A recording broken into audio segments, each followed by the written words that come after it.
ভাই রে ভাই, নীতা আম্বানি একটা জিনিস 300 মিলিয়ন ডলারের মালিকের সাথে হাত মিলায় না, তাহলে আমাদের অবস্থাটা বোঝেন। আর ওদিকে রণবীর সিং এর ধুরন্ধরকে নিয়ে পাকিস্তানে চলছে সিরিয়াস ট্রোলিং। ব্যাপারটা আসলে কি হতে পারে? চলুন শুরু করা যাক আজকের গল্প আর গসিপ। আর নীতা আম্বানি আবারও দেখিয়ে দিল হু ইজ দ্য বস। এই না হলে সুপার কোটিপতির বউ। গত সপ্তাহে ছিল স্টার ডিজাইনার মনীষ মালহোত্রার জন্মদিন, আর এই জন্য তিনি একটা 5 স্টার হোটেলে দিয়েছেন হাইফাই পার্টি। সেখানে জাহ্নবী কাপুর, করণ জোহর থেকে শুরু করে গৌরী খান, কৃতি স্যানন, বরুণ ধাওয়ান পর্যন্ত সবাই এসেছিলেন। তবে সেখানেও হাইলাইট ছিল নীতা আম্বানি। কিন্তু সোশ্যাল মিডিয়ায় ভাইরাল হয়েছে ইন্টারেস্টিং একটা ভিডিও। সেখানে দেখা যায় আম্বানি বসকে দেখেই মনীষ ছুটে এসেছিলেন তাকে রিসিভ করতে, কিন্তু নীতা মনীষের সাথে হ্যান্ডশেক এড়িয়ে যান, আর এটা ধরা পড়ে যায় পাপারাজ্জিদের ক্যামেরায়। এই ঘটনা নিয়ে ফ্যানরা এখন তাকে ভালোই ট্রোল করছে।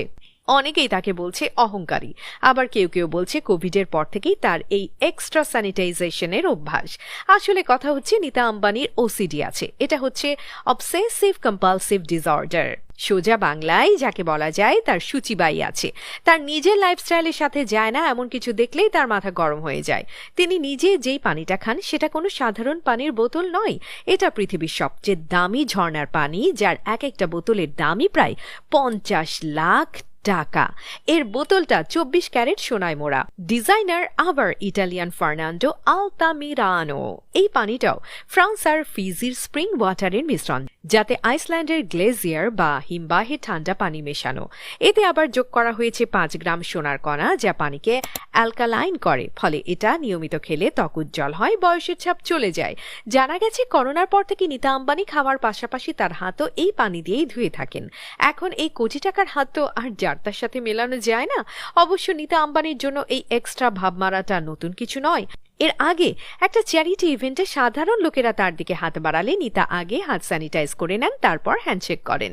এরপর মুম্বাই ইন্ডিয়ান্সের মালিক হিসেবে খেলোয়াড় জসপ্রীত বুমরার সাথে হ্যান্ডশেকের আগেও তিনি তার হাতে স্যানিটাইজার লাগিয়ে নিয়েছিলেন।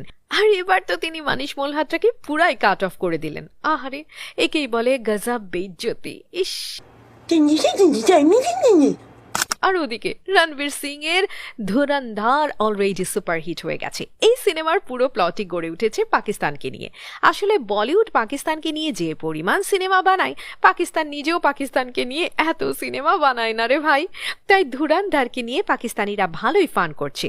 যেমন এই সিনেমার হাইলাইট হচ্ছে অক্ষয় খান্না, আর তাকে সেখানে দেখানো হয়েছে এক বেলুচিস্তানের গ্যাংস্টার হিসেবে। তিনি আবার থাকেন হচ্ছে করাচিতে, কিন্তু তার সাথে কারো দেখা হলেই সে আদাব দেয় খাস